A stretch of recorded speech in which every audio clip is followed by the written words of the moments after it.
jaal madaxweyne waa ku salaamnay marka hore marka xiga maadaama madaxweyne Puntland ahayd ayamaha kan waxaa dagaal ka socdeen magaalada Gaalkacyo marka madaxweyne bal xilliga aad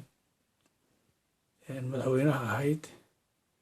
Gaalkacyo bal war ma naga siin kartaa sidee ahayd bismillaahi raxmaani raxiim marka su'aashaas aad warsatay waxaan ku sheegayaa anigu waxaan ahaa nin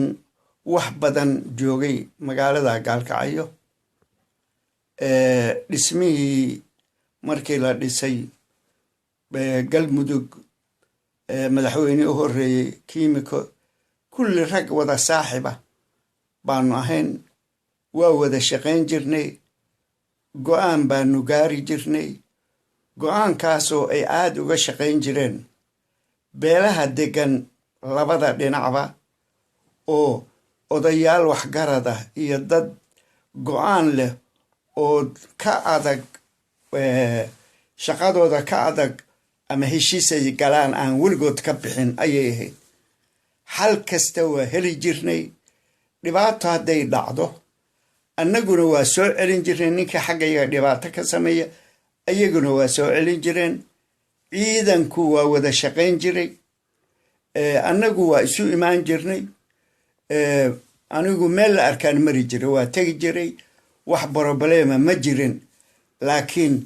intii hadda oo dame oo dhan waa la socday inkastoo aan bannaanka jiray waa la socday si fiican baana ula socday dadkiiba inay gadoomeen baan u malaynayaa maxaa jira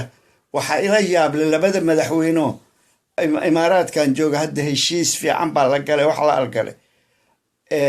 aan xallin karin mashaakilka dowladaha ay nin la arkaba dowladdu xakumo uusan xakumi karin waa nasiib darro jirta midda labaad waa buunbuunis badan ayaa laga samaynayaa dagaaladaas nin la arka mid la arkaba waa faanaya waxaas adeer dagaal wax lagu faano ma ahan nabadgelyaa la rabaa nin ka qaadi karaana ma jiro hadal weeye waxa aan maqlayno hadda la leeyahay meelo badan laga wado oo laga buufinayo oo laga shaqaynayo xumaatada dadka wada degan ayaa dan waxay ugu jirtaa inay nabad iyo wanaag ku noolaadaan haddana maanta wixii aan maqalnay waa ku faraxsannahay laakiin ma aqaan say ku hergeli doonto maxaa jira maalin la arko seebay u dhici kartaa intii go'aan la gaaray heshiis la gaaray misena xabaddii subaxdii bilaabanayso waa nasiib darro waxaan leeyahay mudug oo dhan ama zoonadaas oo dhan Puntland iyo galmudug ayagaa dan isugu jirtaa inay heshiiyaan meel kasta wada jeestaan magaalada sideedii ay dhaqaalaheedu isku xirnaa ay looga shaqeeyo waxaan rajaynayaa hadda kismaayaa la aadayaa oo kismaayo maxaa u aadayseen waa taad ku xallin jirteen xamar lagu xallin jiray Gaalkacyo ama tuulooyinka u dhow aawe odayaashii labada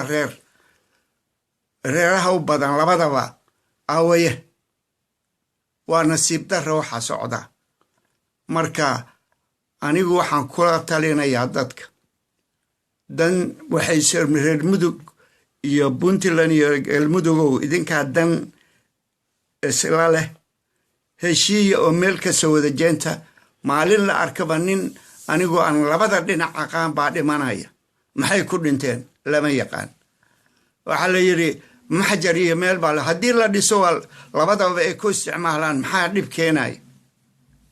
marka anigu waxaan idinkula talinayaa inaad heshiisaan waana ku farxay maantay barlamano inaad heshiisaan laakiin meesha aad leedihiin kismaayo iyo xamar iyo idinkaa dan isugu jirtaa heshiiya waa salaamantiin